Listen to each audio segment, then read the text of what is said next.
was the budget debate in the House of Commons after the Bank of Canada cut its key lending rate this morning. Citing the tepid tempering of inflation and a slowing economy, the bank's governor, Tiff Macklem, announced a 25 basis point cut to 2.5%. That's the lowest rate since the same month 3 years ago. Our chief financial correspondent at CTV News, Amanda Lang, sat down with the bank governor for an exclusive interview after that announcement. She's with us now. Hi, Amanda. Great to see you. Hi.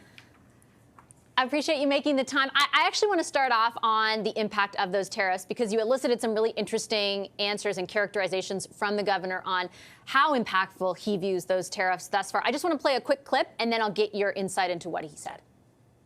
Unfortunately, tariffs have made everything harder. Tariffs mean increased trade friction with the United States. It means the economy is going to work less efficiently. So what does that mean? Well, sadly, that means that, it means there's some added costs. It means that our incomes are lower. So, if that's the only thing that's happening, cost of living is not going to be getting any better. It's going to be getting tougher. So, Amanda, I think that's especially pertinent for people listening right now who are already very worried about the cost of everything. What did you take away from what he said there?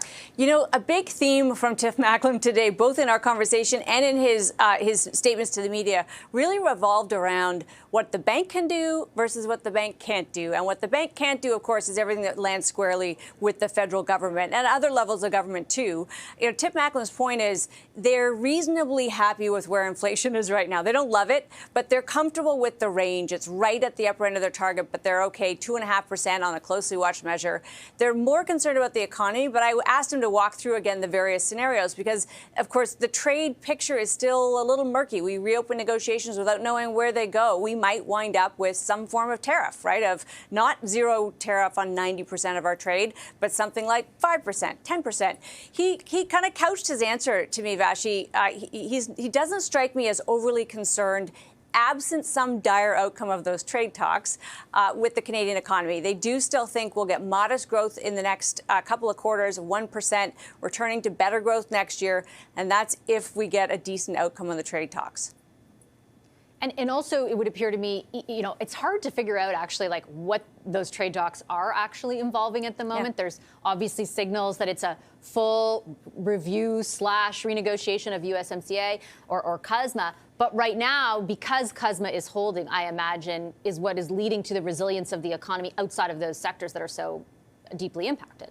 Yeah, exactly. And he made this point that right now there are big targeted tariffs, and we never forget that, right? Steel, aluminum from China, canola, pork, seafood. Those are material. He said the fiscal response to that matters. You can make targeted responses, but that broadly our economy is surviving because we have this great trade deal, and it stands today. He also said to me he takes great comfort in that. The fact that it is being respected today could be taken as a signal that it will continue to be the basis for our agreement. And I think that's really important. One of the things he did say, we talk a lot about pivoting away from the U.S. He said, there's probably now the catalyst has come finally to actually do that. But doing that will come at a cost. It is in itself inflationary. Every business that's looking for a new supplier, looking to diversify to a new market, that costs money. And that is cost that will be passed on to consumers. So I said, what about the affordability question? How does all that land? And his point was, look, we can lower rates, but lately when we lower rates, it makes the mortgage less expensive and the home price goes up. So the real problem isn't anything we're actually dealing with. It's structural issues in the housing market. That's for government to solve. So again, he came back to this theme of we're going to try to keep prices stable so Canadians have confidence that their dollar will hold its value, but we can't actually fix the economy. That is, of course, for the federal government to do.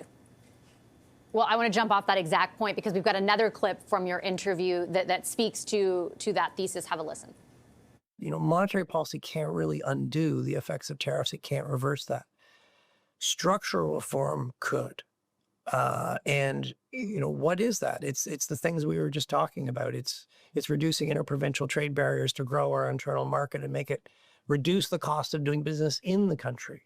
It's getting rid of some of those regulatory differences. It's speeding up regulatory approvals and reducing regulatory uncertainty so that, businesses who have investment projects can get moving with those and increase the capacity of the economy. Amanda, in a few moments, we're going to talk to the parliamentary budget officer who kind of overlooks the budgetary stuff with the government.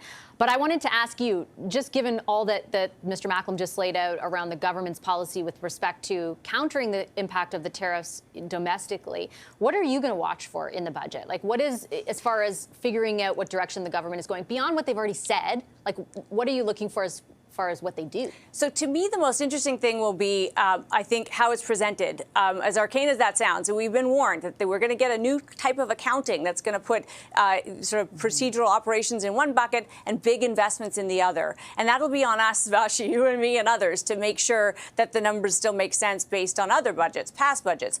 And then beyond that, the investments that they're making, those big picture items, how will they pay off? When will they pay off? You made an amazing point this week to the housing minister that just saying something is going to be, you're going to spend a certain amount on something is not a mark of success for that program. The outcome is what matters. And that's actually what I heard from the central bank governor today, right? There's only so far we can go with bank policy. At the end of the day, what you want are the conditions for growth. That comes from government. Okay, I'll leave it there. Amanda, thanks so much for making the time. Great interview. Appreciate Pleasure. it. Thanks.